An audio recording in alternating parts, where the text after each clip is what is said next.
যেই পিতামাতা না খেয়ে আপনাকে খাওয়াইছে, যেই পিতামাতা নিচে না পড়ে আপনাকে পড়াইছে, এমন অনেক সময় অতিবাহিত হয়ে গিয়েছে, পিতার মন চাইছে একটা জিনিস খাওয়ার জন্য, ওই জিনিসটা সে কিনছেও, নিজে খাইবে, কিন্তু ওই সময় নিজের সন্তানের কথা মনে হয়ে গিয়েছে, যার কারণে সে নিজে না খেয়ে তার সন্তানের জন্য নিয়ে আসছে।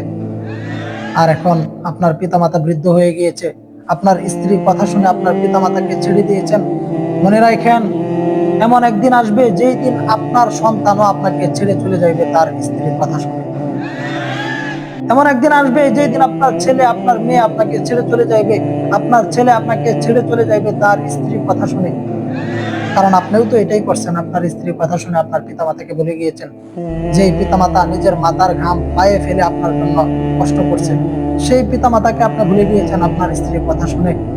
মনে রাখেন ভাই, মনে রাখেন, একদিন আপনার সন্তানাদিও আপনাকে ভুলে যাইবে তার স্ত্রীর কথা শুনে।